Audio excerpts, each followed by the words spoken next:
This is a fan-generated show. If you would like to support us, please go to jamieglazov.com and also don't forget to subscribe to our YouTube channel. All your support is greatly appreciated. Robert Spencer here for Jihad Watch and the Glazov Gang with some momentous news. Congressman Brad Sherman, Democrat from California, has become the first person in the Democratic Party establishment, I think maybe ever, to acknowledge that Islamic terrorism has something to do with Islam. He did this in saying, for example, we have a State Department, he said, with people who think that you can show the evil of al-Baghdadi, that is, of course, the ISIS caliph, and can by showing him personally executing a defenseless Yazidi. And Sherman says that's wrong, and he's quite right about that. We need people, Sherman says, who understand that if we can just get a picture of him eating a ham sandwich, that would undermine ISIS and its recruiting ability. Now, of course, this sounds absurd. A ham sandwich is going to bring down ISIS. If only it were so easy. But there's a lot to what he's saying, actually. He says that the State Department needs to study Islamic jurisprudence, and that the idea that they think that showing the caliph executing a defenseless Yazidi is going to keep people from joining ISIS shows that they have no understanding of the movement. And he's quite right about this. This is because the State Department is bound as a matter of policy to deny that Islamic State has anything to do with Islam. And so they think that these people all share the same values that Western non-Muslims share. And if they see some innocent person being killed, they'll be horrified. And if only that were true. Unfortunately, we're talking about potential ISIS recruits, people who are going to join the Islamic State, who are thinking about it, and they believe that Allah says in the Quran, slay them wherever you find them. He says this 3 times in chapter 2, verse 191, chapter 4, verse 89, chapter 9, verse 5. Says to wage war against and subjugate non-Muslims under the rule of Islamic law. It's chapter 9, verse 29.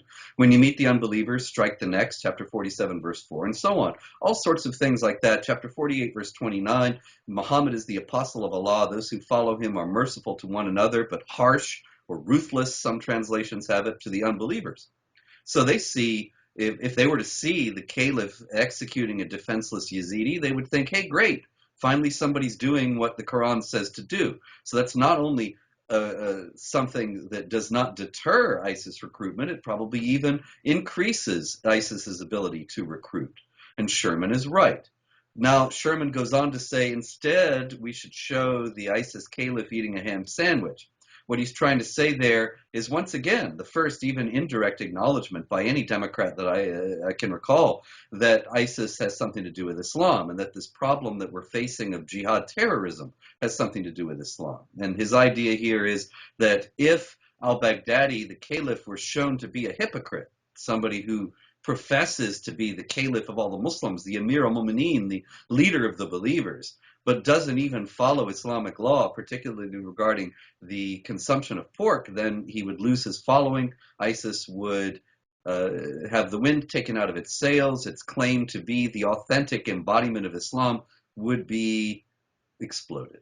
Now, this is all what Sherman is assuming, but in Sherman saying that, he also shows that he doesn't know as much about Islamic jurisprudence as he ought to, and that while he's quite rightly exhorting the State Department to learn about Islam, he shows that he doesn't know some key elements of it himself, because there are hadiths in which Muhammad counsels obedience to a ruler, even if that ruler is somebody who is substandard or is a sinful person. The most notorious example of this is the hadith in which Muhammad says, you should listen to and obey your imam, that is the Muslim ruler, even if he was an Ethiopian whose head looked like a raisin.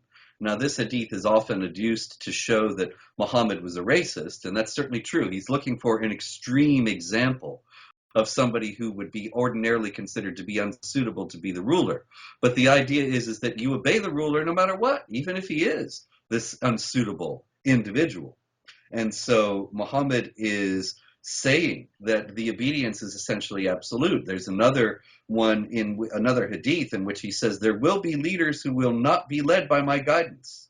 And so a leader who's not led by Muhammad's guidance is obviously, in Muhammad's view, not a good guy, and in the Muslim view, because Muhammad is the excellent example of conduct and the supreme example for all believers, somebody that one would think, well, certainly we should not obey a ruler who will not be led by Muhammad's guidance. But he says you should listen to the emir and carry out his orders, even if your back is flogged and your wallet is snatched.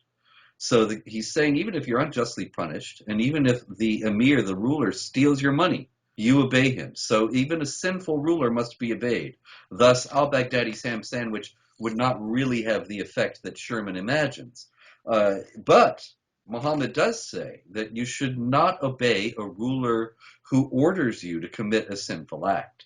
Now that's where Sherman might have a point if he had said, al-Baghdadi, if he were photographed forcing somebody else to eat a ham sandwich, then as silly as that sounds in itself, it might indeed be something that would make followers of al-Baghdadi think, well, wait a minute, he's not a good Muslim. He's forcing somebody to do what is a sinful act in Islam. In any case, it is most noteworthy that the party that produced Barack Obama and John Kerry and Joe Biden and all the others who have insisted now for years that Islamic terrorism has nothing to do with Islam, and that the last thing that we ought to be doing is looking at Islam to figure out what is going on with Islamic terrorism and what the motives and the goals and the ideology are of jihad terrorists. And they tell us every time there's a jihad terror attack that the first thing we have to remember is that it has nothing to do with Islam, and that we should not think ill of Islam or, of course, Muslims in the wake of the attack. And as a matter of fact, this is official Obama administration policy. On October 19th, 2011, 57 Muslim and South Asian organizations wrote a joint letter to John Brennan, who was then the Homeland Security czar and is now, of course, the head of the CIA. And they demanded that counterterror training materials be removed of any mention of Islam and jihad. And that even that agents in the FBI and other agencies who had been trained with materials that mentioned Islam in some connection with terrorism would be retrained, re-educated, like in Maoist China. And Brennan actually readily agreed to this demand, and counterterror training materials were duly purged of mention of Islam and jihad, such that to this day, ever since then, 5 years now of the Obama administration, if you're an FBI agent and you're going into the bureau and you're getting training as to how to deal with terrorists, the one thing they won't tell you is anything about what they believe or who they actually are, because that gets you into Islam. There are, of course, exceptions. There are mid-level agents who skirt these regulations, but the top-level regulations are indeed that Islam and jihad have nothing to do with terrorism, and there's no reason to examine them whatsoever. And of course, this is to a tremendous degree why we're in the fix that we're in, because you can't possibly defeat an enemy that you don't understand. Congressman Brad Sherman, for all the flaws of his analysis and all the laughable aspect of it in bringing in a ham sandwich, is actually closer to the truth than the Obama administration and the State Department establishment. And in saying that the State Department needs to study Islamic jurisprudence, Congressman Sherman is 100% right in stating that al-Baghdadi could be brought down and ISIS could be brought down by a ham sandwich. He is actually partially right. He's apparently unaware that Muhammad does decree that Muslims must obey even a sinful ruler.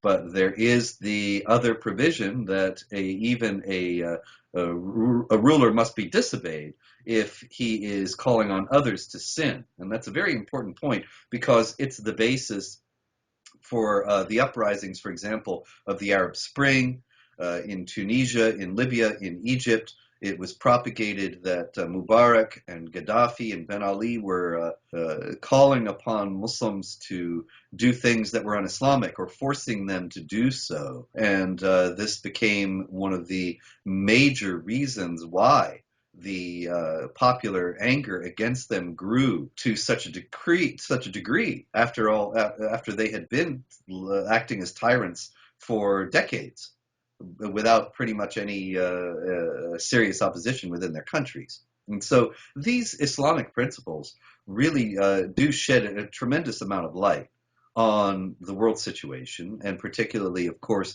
on how to deal with terrorism. And the longer the Obama administration and whatever administration may follow after it ignores this aspect of the problem and the guiding and motivating ideology of those who have vowed to destroy us, the more their attempts to counter their challenge will continue to fail. And so Brad Sherman's on the right track, and everybody, I hope, who sees this will enjoy a ham sandwich in his honor. Thank you very much. This is Robert Spencer for the Glazov Gang and Jihad Watch, and our illustrious and absent host, Dr. Glazov himself, has instructed me on pain of very severe penalties that I do need to specify that you should support the Glazov Gang at jamieglazov.com and at the Glazov Gang YouTube channel. And remember, he is a Russian of family coming from the Soviet Union, and so when he makes these kinds of threats, we do listen. Have a good evening.